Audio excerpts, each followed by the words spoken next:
नमस्कार, हमारी विशेष पेशकश में आपका स्वागत है। आज हम आपके लिए एक विशेष प्रोग्राम लेकर आए हैं जो आपसे सीधी सरोकार रखती है। जी हां, खतरे में है रांची, निशाने पर है आवाम, लेकिन क्या इस खतरे से निपटने में हमारी सरकार और हमारा महकमा तैयार है? आज की हमारी विशेष पेशकश में हम आपको यही बताने जा रहे हैं कि कैसे रांची भी कुख्यात आतंकी संगठन अलकायदा के निशाने पर है।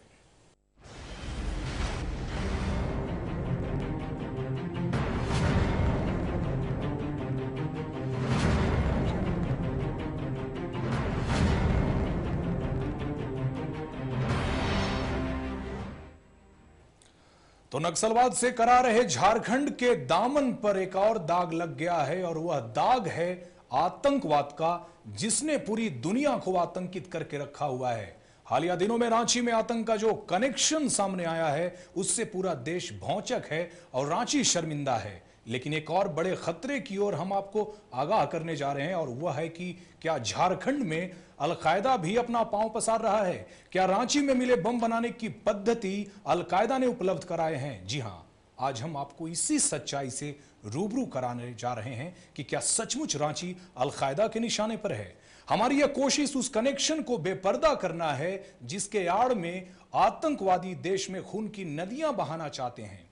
पटना, रांची और बोधगया में मिले बम आईएम के जरूर थे, लेकिन दरअसल इस तरह के बम बनाने की जो तकनीक है सिर्फ अलकायदा के पास ही है। मामले की पड़ताल करती ये विशेष रिपोर्ट देखिए।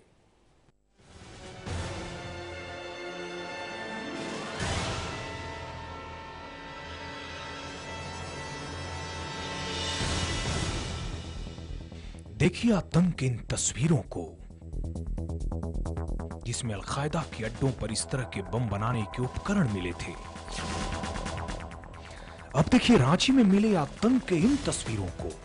क्या चौंक गए या आपके होश उड़ गए? जी हां, सही सोच रहे हैं आप।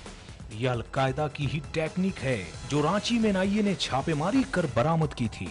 कुछ और ऐसे ही चौंकाऊ तथ्यपरक दस्तावेज हैं जो आपको हिला कर रख देगा कि क्या सचमुच राजधानी रांची और देश पर एक बड़ा खतरा मंडरा रहा है। यह दस्तावेज इंटरनेट के माध्यम से सर्च करने के दौरान मिली है। यह वही अलकायदा है जिसका सरगना ओसामा बिन लादेन था और अमेरिकी हमले में वह मारा गया था। आप साफ तौर पर देख सकते हैं कि ये वही बम की तस्वीरें हैं जो राजधानी रांची, बोधगया, पटना में मोदी को मारने की कोशिश और बम के धमाकों के दौरान मिले थे। और ये सारी तस्वीरें अलकायदा के एक मैगजीन में उपलब्ध हैं। अब तो आप समझ ही गए होंगे कि हम आपको दिखाना क्या चाहते हैं। दरअसल न सिर्फ ये विस्फोटक एक दूसरे से मिलते जुलते हैं, बल्कि इन्हें बनाने के तरीके भी एक ही जैसे हैं। यह सब अलकायदा के ऑनलाइन मैगजीन के एक अंक में प्रकाशित किया गया था, और खुद अलकायदा के चीफ ने बम बनाने के इस तरीके का उल्लेख किया था, जिसमें बहुत ही साफ शब्दों में लिखा है कि घर में बैठकर बम कैसे बनाएं। और मैगजीन के पहले पन्ने में जिक्र है कि आत्मा तुम्हारे लिए न्योछावर है। अलकायदा के मैगजीन की तस्वीरें और रांची के सीटीओ, बोधगया और पटना बम ब्लास्ट के बम, ये सारे वे दस्तावेज हैं जो साफ करते हैं कि कहीं न कहीं अलकायदा के संपर्क में हैं हालिया गिरफ्तार आतंकी। हमारी कोशिशें उस कड़ी को जोड़ने की है जिसके बारे में हमारी सुरक्षा एजेंसियां महरूम हैं। और अगर यह सच है तो पूरी दुनिया को अपने आतंकी मंसूबों से दहलाने वाला अलकायदा कहीं फिर से अपने नापाक मंसूबों को अंजाम न दे दे। इसके लिए सबसे पहले आतंक के सबसे घिनौने कनेक्शन का भंडाफोड़ करना होगा, क्योंकि एजेंसियां भी यह संभावना जता चुकी है कि झारखंड जैसे और कई राज्यों में भी युवाओं के आतंक कनेक्शन सामने आ सकते हैं। सहयोगी इमरान के साथ गौरव प्रकाश, नक्षत्र न्यूज, रांची। और हम आपको यह भी बता दें कि यह कोई महज संजोग नहीं है, बल्कि यह सच है।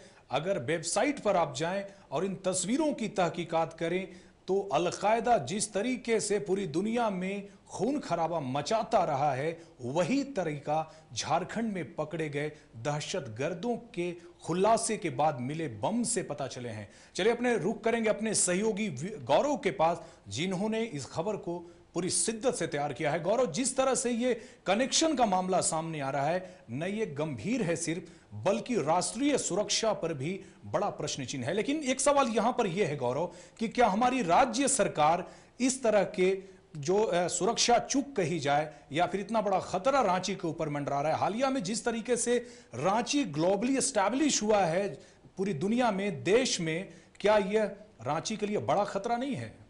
देखिए, जिस तरह से ये तस्वीरें मिली है, बरामद किया गया हमारे द्वारा जो नेट पर सर्च करने के दौरान, उसमें ये स्पष्ट हो जाता है कि यहाँ पर जो नेटवर्क चल रहा था, इसमें ये सवाल सामने आ रही थी कि कहीं ना कहीं ये संबंध जो है इनके दहशतगर्दियों का संबंध आईएम से तो नहीं, इंडियन मुजाहिदीन से तो नहीं है। और इस बात को लेकर किसी प्रशासन, पुलिस प्रशासन की ओर से ना ही एनआईए की ओर से कोई ठोस बयान दिया गया। हाँ, ये बात अवश्य कहा गया कि जांच की जा रही है, काफी सफलता हाथ लगी है, लेकिन आखिर कौन है?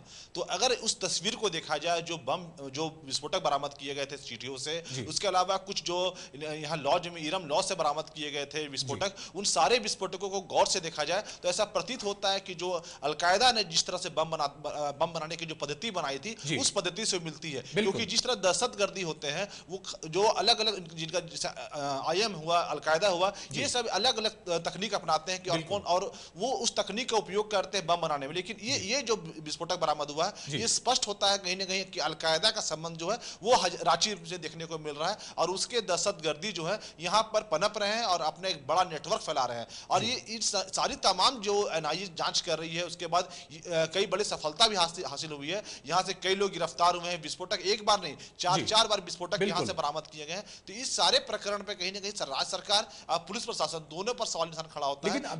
बिल्कुल गौरव, सवाल तो खड़े हो रहे हैं, बहुत बड़े सवाल हैं, और इस सवाल को हम लोग बार बार सरकार के सामने लाते रहेंगे, क्योंकि ये आम आवाम की सुरक्षा की बात है, उनके कीमती जिंदगी की बात है गौरव। लेकिन अगर यहां पर यह भी है, लगातार कई वर्षों से यह जो रैकेट है, यह जो इनका सिंडिकेट है आतंकवादियों का, लगातार चल रहा था सूबे में। एनआईए ने दबिश मारी। अगर नरेंद्र मोदी को मारने की साजिश नहीं होती, पटना में विस्फोट नहीं होता, तो शायद यह खुलासा भी नहीं हो पाता। लेकिन लगातार सरकार के नाक के नीचे, कैपिटल में, राजधानी में बैठ के आतंकवादी प्लान बनाते रहते, प्लान हमेशा बनाते रहे, लगातार कोशिश करते रहे। हमारी सरकार और सुरक्षा एजेंसियों को पता तक नहीं चला। बड़ा सवाल है गौरव।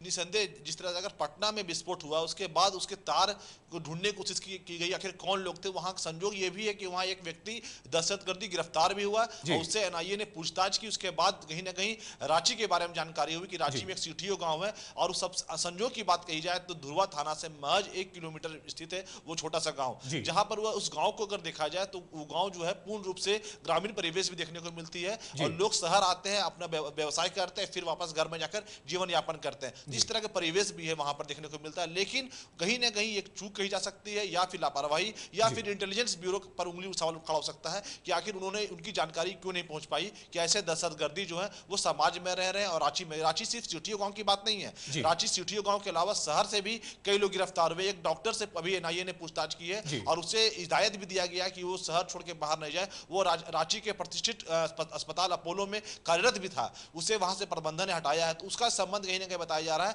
कि दहशतगर्दियों से है। लेकिन यह सबसे अहम बात ये सामने आ रही है कि आखिर कौन सा संगठन हुआ है कि जिसके साथ जो व्यक्ति दहशतगर्दी बताए जा रहे हैं उनका संबंध है। तो यहाँ पर जिस तरह से एक आकलन किया जा रहा था और जो खबरें हमारे पास आ रही थी कि इंडियन मुजाहिदीन के जो सदस्य हैं वो यहाँ सक्रिय हैं और सिमी के लोग सक्रिय हैं। बाद में वो जो है बाद में जब हम लोग ये पड़ताल करने की कोशिश किया जा रहा था आखिर ये विस्फोटक जो है, विस्फोटक किस तरह के विस्फोटक हैं, और वो सारे विस्फोटक देखने को लगते हैं जो एल सेप है। और एल सेप के विस्फोटक जो है वो अलकायदा यूज करता है, वो भी छोटे मोटे विस्फोटक में, कि छोटा मोटा जहां पर। बिल्कुल गौरव, आपसे और अपडेट लेते रहेंगे, लेकिन एक और विशेष रिपोर्ट है जो हम दर्शकों को दिखाएंगे और बताएंगे कि क्या है पूरा और मामला। आप हमारे साथ बने रहिए। झारखंड राज्य की सुरक्षा भरोसे, भगवान भरोसे सचमुच है, और यह हम नहीं कह रहे बल्कि यह हमारा तंत्र ही कह रहा है। तभी तो हमारे सूबे में सरकार और प्रशासन के नाक के नीचे आतंकवादी अपनी दुकानें सजाते रहे, और हमें पता तब चला जब आतंकवादियों ने अपने नापाक मंसूबों को अंजाम दे दिया। जी हम बात कर रहे हैं पटना ब्लास्ट की, जब तत्कालीन PM in waiting Narendra Modi को मारने की कोशिश की गई और एनआईए के हाथ झारखंड में पनाह लिए दहशतगर्दों तक पहुंच गए। पेश है खास रिपोर्ट।